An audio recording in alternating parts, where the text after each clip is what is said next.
বরাবর মাকে দেখেছি মাছের মুড়ো বা পেটি কখনো পাতে নেবে না।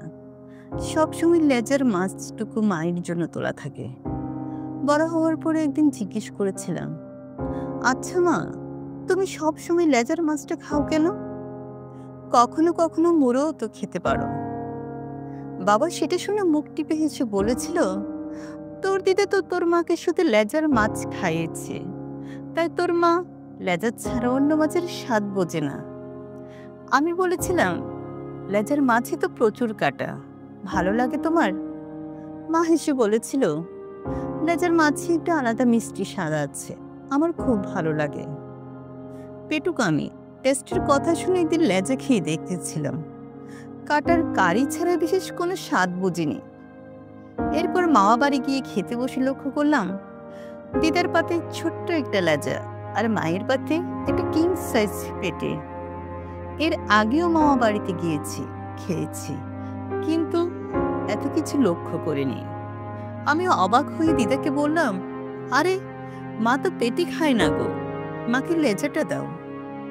দিদা হেসে বলল, আমি তো তোর মায়ের মা, আমি জানবো না তোর মা কি খায় আর না খায়? বুঝলি দিদি ভাই, তোর মা কখনো লেজার মাছ মুখে তুলতো না।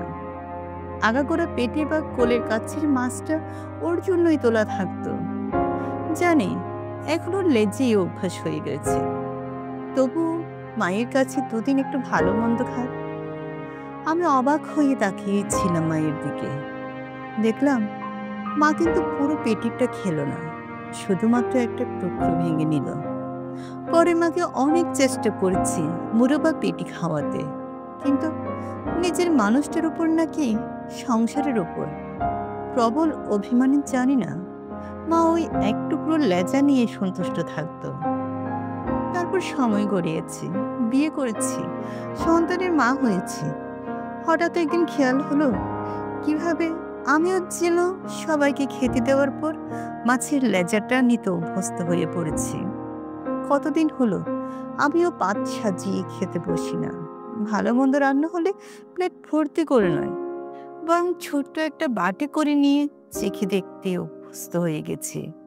না, জোর করে নয়, বাধ্য হয়েও নয়, সবাইকে দেওয়ার পর শেষে যেটুকু থাকে যেটুকু নেওয়াটাই কবে যেন নিয়ম হয়ে গেছে। আচ্ছা, মেয়ে থেকে স্ত্রী, বৌমা, মা, পোস্টে উত্তীর্ণ হওয়ার পর কি মেয়েদের জীবের স্বাদকরকগুলোও ইনঅ্যাক্টিভ হয়ে যায়?